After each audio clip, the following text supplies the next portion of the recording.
আসসালামু আলাইকুম দর্শক, আমরা আজকে আবার ওই যে ইলিশ ধরতে আইছি ব্রহ্মপুত্র নদীতে। এই যে এখানে আমাদের সব নাও জমা থাকে, এই যে এখানে দেখাইতেছি।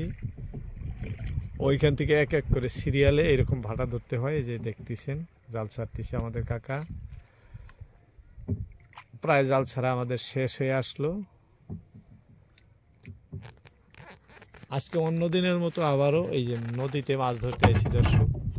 নদীতে মাছ ধরার আগ্রহ বেশি, কারণ নদীতে মাছ ধরতে ভালো লাগে। তাই সরাসরি নৌকায় বসে বসে আপনাদেরকে দেখাইতেছি কিভাবে ধরি আমরা ইলিশ। এই যে কাকা জাল ফেলাইতেছেন, প্রায় জাল ফেলানো শেষ হয়ে আসলো। দেখাইতেছি নদীর পরিবেশ দেখেন, এই যে একদম ঘন কুয়াশা।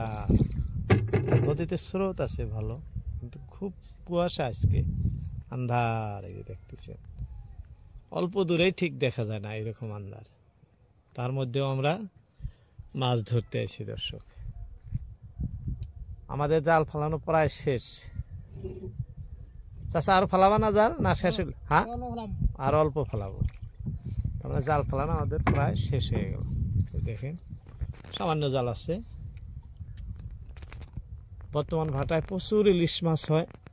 এই ইলিশ মাছের জন্যই আমরা সবাই ভাটায় আসি মাছ ধরতে। ইলিশ মাছ দেখতে যেরকম সুন্দর, ধরতেও এরকম ভালো লাগে, সেই জন্যই ইলিশ ধরতে আসি। এই যে দেখাইতেছি আপনাদের নদীর পরিবেশ, একদম স্রোত দেখেন, অল্প, ওইরকম বেশি নয়, আজকে খুবই কম। আর বর্তমান পরিষ্কার পানি, এই পানিতে মাছ সবসময়ই বেশি হয়। জাল ফালানো শেষ আমাদের। জাল ফালানো আর তোলা মানে এখানে দেরি করা যায় না। এই তো প্রায় জাল তোলার জায়গায় এসে পাইলাম। দেখতে দেখতেই জাল উঠানো আমাদের শুরু হয়ে যাব দর্শক। ভিডিওটি দেখতে থাকুন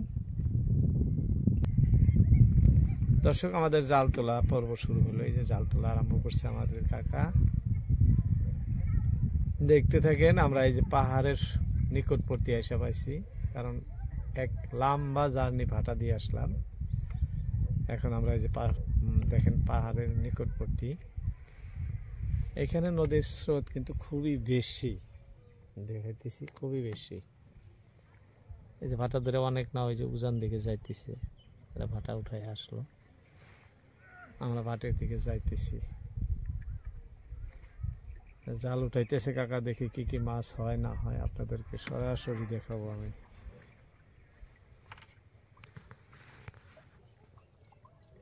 হ্যাঁ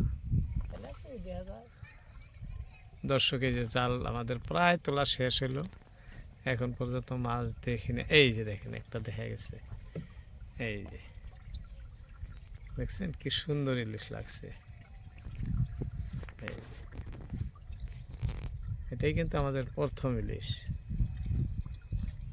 মাছ খুবই পাতলা আজকে দেখা যাইতেছে। অনেক টাইম ধরে জাল উঠাইতেছে কিন্তু মাছ আসে না। এই যে জাল শেষ। যাই হোক দর্শক, আমাদের জাল তোলা শেষ হইল প্রায়। একটাই মাত্র ইলিশ আমাদের জালে লাগছে। একটা নিয়েই খুশি থাকতে হবে, কারণ এটা ভাটা জালের ইলিশ। ইলিশটা বড় আছে। দেখেন কত জাল ছাড়ার পরে মাত্র একটা ইলিশ, কারণ মাছ এই ভাটায় কম আসছিল, আসে নাই, লাগে নাই জালের সাথে। কোনো কোনো ভাটায় 8টা 10টা 15টা পর্যন্ত লাগে, এই ভাটায় মাত্র একটা ইলিশ লাগছে দর্শক। যাই হোক, আপনাদের যতটুকু পাইলাম ততটুকুই দেখাইলাম দর্শক। আমরা এই ধরনের ফিশিং ভিডিও সরাসরি নদীতে আইসে আপনাদেরকে দেখায় থাকি। আজকে ঠান্ডার দিন, তথাপিও এসে আপনাদেরকে দেখাইতেছি। ভিডিওটি ভালো লাগলে ভিডিওতে লাইক দিবেন, কমেন্ট করবেন, চ্যানেলটি সাবস্ক্রাইব করবেন। আজকের মতো এই দিয়ে আসসালামু আলাইকুম।